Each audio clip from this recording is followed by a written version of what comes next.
After the initial years, nighttime intrusions were rare, but reminders and general uneasy awakenings continued, though diminished. Truthfully, without the more frequent reminders, doubts about the experiences grew large in my mind. General public opinion and my own logical problems with the concepts of interstellar travel and psychic abilities almost put my mind at ease. I found myself in a balancing act of denying the experiences in my day to day life, but still, I was mentally bracing myself for the horror that I hadn't put down. I consumed all of the literature I could get a hold of. This was a lot harder in pre internet days, by the way. There was lots of bunk, and it was certainly difficult making any sense of the stories and theories out there. I soaked up all kinds of conspiracies and questioned whether fantastical met purposeful fraud. I did my best to hold two opposing ideas in my hands. Normal life and public opinion, and trying to be grounded was gripped tight. I did my best to drop the other, but I couldn't deny my feelings and reactions.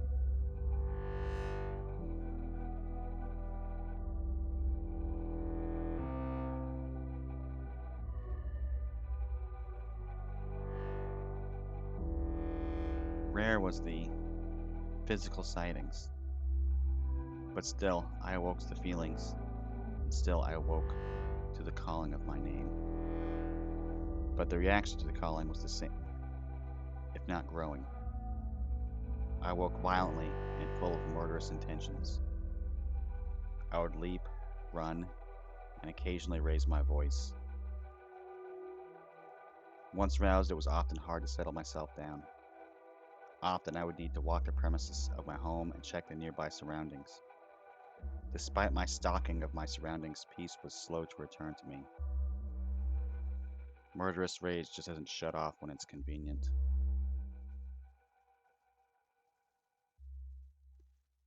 I think my feelings had been made loud and clear, but I hadn't earned isolation yet. Everyone has a tendency to relive things in their dreams, and I'm no different. It's fair to question where have the lines blurred, but to me this felt different. For the most part, my youthful dreams were free from the intruders. Most of my waking experiences happened between 8 and 11, but dreams were free until my early to mid teens. Sleep managed to be a respite for a time. During either the early teen- teens or perhaps late preteen era, I developed an excellent knack for lucid dreaming. Grasping consciousness in the dream world and wielding godlike control of your own surroundings is invigorating, even if it's simply a construct. Even warping the little things is delightful. Not long after I grew to recognize and manipulate dreams, something seemed to crawl in. While I didn't always become lucid in my dreams, it was often enough to sharpen my skills. It came as a troubling surprise when your own universe seems to fight back. Maybe there were other hints I ignored, but I remember the moment my boldness was challenged. I'm not a fan of heights, but if you can't push your limits in a dream, then when can you? Yeah, flying in my own universe took a lot of building up, but finally it did happen. I didn't limit myself to flying low over houses and buildings. My fear was gone, and a sense of calm mastery sent me through the clouds. I hit an opening in the clouds, and a man was there. Superman. Yeah, that one. He rebuked me and told me that what I was doing wasn't allowed, and then he punched me into the waking world. I was stunned. I had to question if this was something my own consciousness had created or something else. On another occasion, not long after, I erased my world until it was void. But two men remained, and when I questioned them, it was the voice of the visitor that defied me. We can talk to you here too.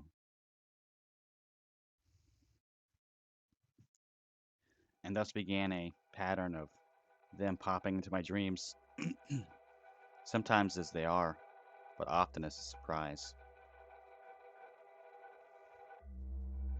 When I awoke from what felt like a dream intrusion, I would awaken with the same uneasy urge to check my surroundings. This occurred often enough that my place of respite felt like a gamble that wasn't worth taking. At a certain point as a teenager, I discovered that use of marijuana seemed to inhibit the ability to dream. I already used it occasionally and was happy to trade away the chance of a good dream for restful security. While there were a few other wakeful event experiences, one was much more noteworthy than the rest. When I was 19, maybe 20, I'd moved back into my parents' home while trying to figure out what to do with myself. One night, I was awake between 2 and 3 a.m. in the morning, reading at my parents' computer. It was situated in the corner of the office room. Behind my back was a door that led into the living room, and beyond that was the front hall and past that the family dining room. I turned around to reach for a drink and stopped in my tracks. About 30 to 40 feet from me stood an intruder just beyond the threshold of the dining room.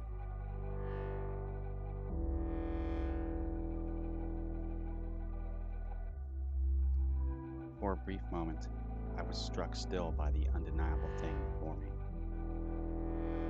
The thing I had wanted to believe was a childhood figment of my imagination was here in my house. It hadn't snuck up upon me while I slept. I didn't do any thinking about this surprise. All thoughts passed away, and only this moment mattered. Previously, I had responded to perceived threats with a blend of fear and furious rage. But this time, something more primal and instinctual took over. I heard and felt the sound of a bell or chime from within me. Throughout my body, a vibrating tone spread and became one with my voice. Simultaneously, I stood up and I released the sound. The sound and I were one.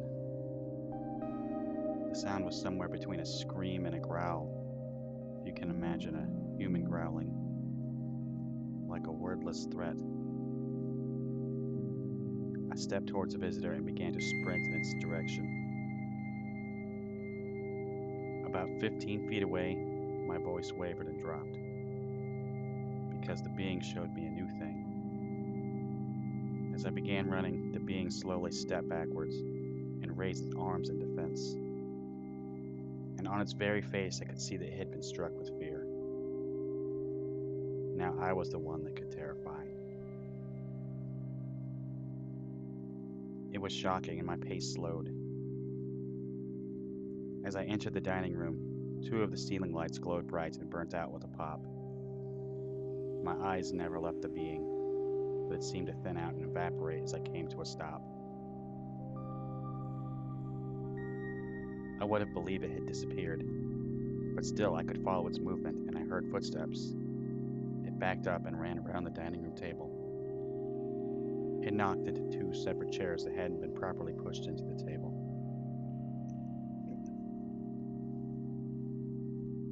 I moved paces around the end of the table while watching this. Finally, the extra chair that had been put in the corner of the room was pulled out and pulled back in, leaving just enough space for the being to position itself behind it. I stared at this corner and the space between it and the chair. I stared in disbelief, and soon I registered a heavy wheezing breath emanating from the chair. The anger, fear, and everything else in my head seemed to pause in the absurdity of the moment. I was doing my best to stare down a being that I can't see, that I couldn't see. For a handful of moments, I tried to rationalize what was happening, but it continued. The impossible thing I had hoped to dismiss as a childhood fantasy had forced its way into my adult reality. I tried to calm myself and focus. I chanced to look behind me into the kitchen and noted the time on the clock. The kitchen had a back door, and my parents' two dogs lay sleeping against it. The little one was snoring. I couldn't believe they slept through all the noise. I called their names, but they didn't stir. I feel like I had stood for a full minute or so, trying to gather my thoughts, when I noticed the breathing was changing. It sounded less out of breath and slowing down by the moment. I was sure I was in danger the moment this thing caught its breath. Simply running seemed foolish. How do I fend off an invisible attacker? Killing it actually seemed like an easier solution. It was stuck behind a chair. I could pin it there and pummel it until it stopped breathing. But surely it wasn't alone. What would the visitors do if I killed one of their kind? What if I didn't have any other way out of this? Could I run and barricade myself somewhere? And then the obvious occurred to me. These things can read my mind. I couldn't plan forever. I needed to move. I couldn't plan at all. I had to be in the moment. I began to run towards the office. I stopped and took a hard turn towards the chair in the corner. An invisible presence moved the chair in my direction. In defense. Without a moment of delay, I corrected course back towards the office I had come from initially. Threw open the closed office door. To my complete shock, my large cat was seated upon a wooden bar stool that often was near the computer chair. I don't know how to quite explain it, but the cat gave my already nervous body another shock. He was a big boy of a cat. The family had speculated he had some Maine Coon in him. When fat, he pushed 25 pounds, but even when he was thinner, he was a good 20 pounds. A tall, long cat. Seated upon that stool, his head must have been between 4 and 4.5 feet off the ground. But back to that shock. A ball of light emanated from my chest and struck the cat, knocking him a few feet away through the air. He gave off a howling meow and ran to the opposite corner of the room, where there was another back door. I shook off this new event and spun around to close the office door. I had not forgotten about the invisible intruder. I kept the door pulled tightly closed. I was determined not to let anything through that door.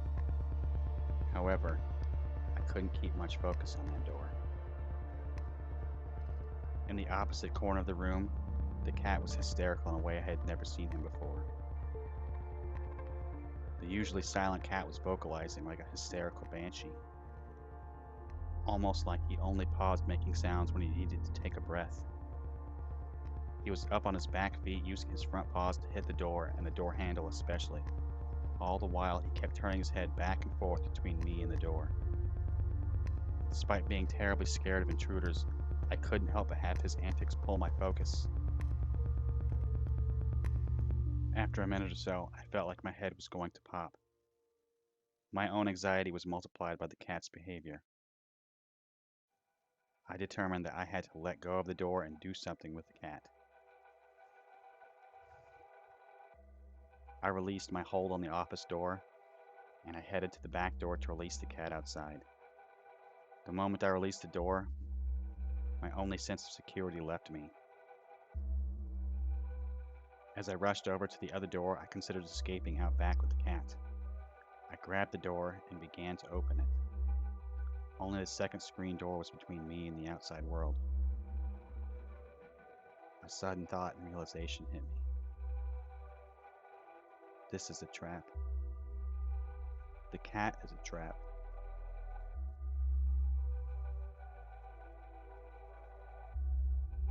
The cat is a trap.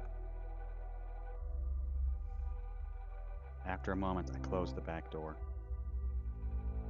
I picked up my now calm giant of a cat, ran back to the office door, gripped him with one arm and pushed the door open, and then ran to my attic bedroom.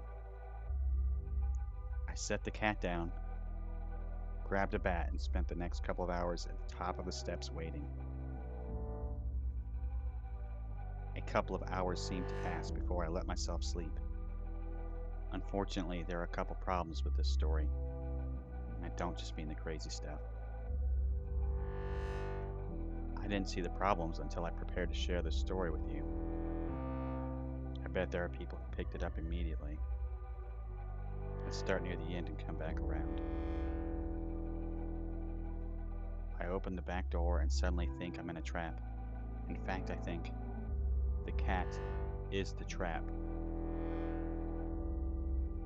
I don't recall being ensnared by a trap and having kept myself from opening the screen or storm door or whatever you want to call it. I avoided the trap. Seems a little too easy. To circle around, I leave a home office room with the door open. I am away for what should be just a couple of minutes. This office door is not one that would close itself all the way. It has to be pushed closed. Even if I jostled it, it would remain partially open. This door was also within my eyesight when I had the invisible being cornered behind the chair. Granted, that's not where my focus was. When I return to the room, I find the giant cat only a couple feet from the door facing me. This big cat was the type to lounge around and not sit up on a stool. I don't know what to make of the ball of light coming out of me and striking the cat. The shock and surprise of being met nearly face to face opening that door was something else. I had never heard the cat make the sounds I heard that night, and never seen him hysterically paw at the back door like that before.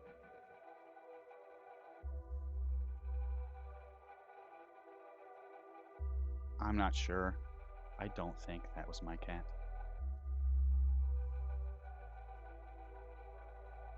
I told you that the visitors seemingly disappeared right in front of me, even though it was clearly physically present. I think it cloaked itself by wiping its image out of my mind. I think I opened that door and a head 4.5 feet off the ground wasn't my cat's. I think that, like the concept of fairy glamour, I was meant to see the cat. My dog seemed unable to stir, but the cat was the only thing awake. One moment it was hysterical, and the next calmly let me scoop him up and sprint through the house. Unless it wasn't just a moment. Maybe I did go out that door. Maybe the cat was the trap. Maybe I'm missing the real story.